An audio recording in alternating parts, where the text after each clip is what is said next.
Those new details disturbing, to say the least. Prosecutors alleging in court for the first time Ray Tennant beat his wife with a Lysol can. This is the house neighbors have been complaining about, and that window there on the right is one of the windows where that sign was. Also right here where you see these blue tacks, another sign was right here. Here in Guilford, some stores like Page Hardware have already made the switch to paper.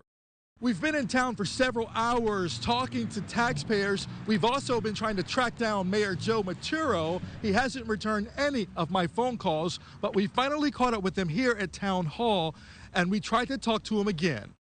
Scott, that's right. It took us several hours, first of all, to track him down, but we finally found him at Town Hall. We have obtained this federal grand jury subpoena that was issued to the East Haven Board of Education as part of an ongoing criminal investigation. News 8's Mario Boone broke this story earlier today. He's live now from fire headquarters. And Mario, how did the department know something was wrong? Well, Darren, firefighters from Engine Company 5 were preparing to roll out on another call when they realized they were missing a fireman. That's when they discovered the man unresponsive in the firehouse. News 8 has learned exclusively that a New Haven firefighter suffered an apparent drug overdose Saturday afternoon while on duty at the Woodward Avenue Fire Station. I have 5-0 from AMR. They're working on one patient at this time, conscious, semi-alert. His condition so dire, fellow firefighters had to revive him with Narcan before calling in a code 26 fire talk for send the ambulance. Send me a 26 to Woodward Station.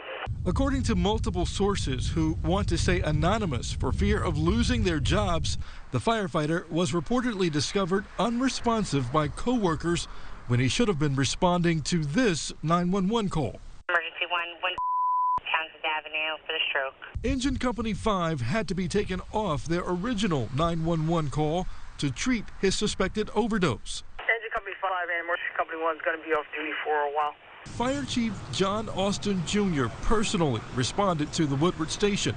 We caught up with him Tuesday, arriving at fire headquarters. Currently, the matter is under investigation, and we will not release anything further until a personnel evaluation has been done and investigation has been done.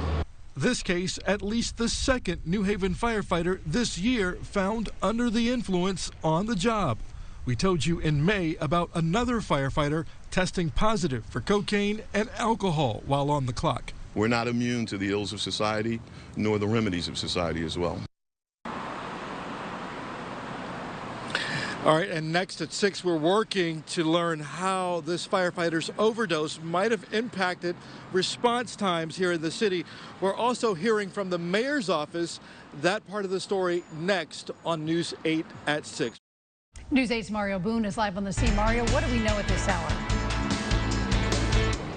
Very, very active scene here. I just confirmed with one of the deputy chiefs here in New Haven, an officer-involved shooting. Let me step back and show you where all the action is happening. This is at the intersection of Howard Avenue and Lamberton, and I am looking at probably several dozen police officers. The late word I just received from Deputy Chief Reyes here at New Haven Police Department is this was, in fact, an officer-involved shooting. Now, we don't know who the suspect is in this case, what the condition of the suspect is at this time. But what I can tell you is that the area around Howard Avenue between Lamberton down to First is completely blocked off by police. So if you need to come this way, I would suggest an alternate route. But what we can tell you right at this moment is an active investigation underway of an officer-involved shooting here in New Haven. Now, I see the deputy chief here on scene. He is gathering info. And Chief, I don't want to put you on the spot. Are you able to tell us anything right now on air, or do we need to get back with you? Well, what I can tell you is that it appears preliminarily that we have an officer-involved shooting. First, are your folks okay? Our people are okay. Okay, good. There was an individual that was struck. We're trying to work out the details now. Both the officer and the individual are headed to the hospital. It doesn't appear to be life-threatening at this time. But obviously, this is very early on. We're trying to sort things out. We've contacted the state's attorney's office, and to make sure they're en route to take over the investigation. Okay, Chief, thank you. I'm sorry to put you on the spot. I appreciate it. So that's the very latest information we have from the Deputy Police Chief here. Let me give you another look at the scene. You can see that down there is where all the action is taking place, where the investigation is unfolding. I've seen probably at least a couple dozen officers here, and again, Howard Avenue blocked at Lamberton Street. So if you need to come this way, I would suggest an alternate route. Of course, News 8 will be here on scene monitoring developments. We will have more updates on this developing officer-involved shooting on WTNH.com. Well, we've been investigating this story since it happened 4 months ago, and tonight we finally have the exclusive video and dozens of pages of internal records about the incident.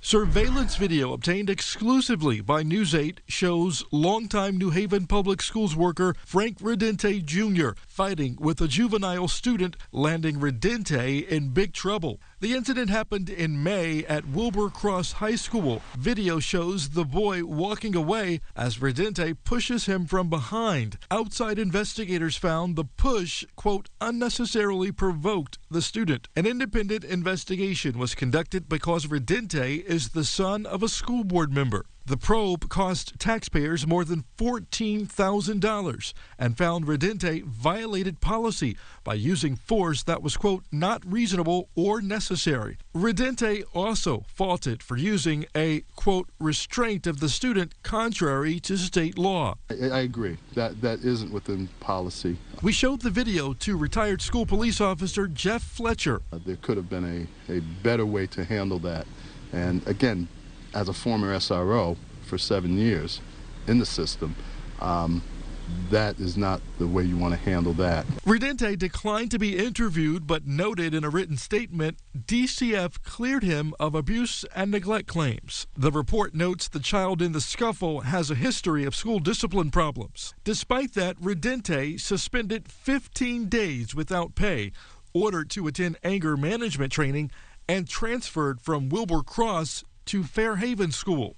Now, we have posted Redente's full statement as well as the statement by New Haven Public Schools and the entire investigative file on our website, WTNH.com. You can read it for yourself. News 8's Mario Boone is live with the details on what's going on there. Mario. And this is the house neighbors have been complaining about, and that window there on the right is one of the windows where that sign was. Also right here where you see these blue tacks, another sign was right here. But once we started making phone calls about this possible drug treatment facility, the signs disappeared. Yes, it makes me upset, pissed off, of course. Neighbors in the 500 block of Orchard Street in the Kensington section of New Haven are mad as you know what, after handwritten signs popped up at this house advertising a drug addiction treatment center. No, I don't agree. I really don't. I don't think that's right. I don't think they should have did that because, you know, it's not right because they don't have a permit for one.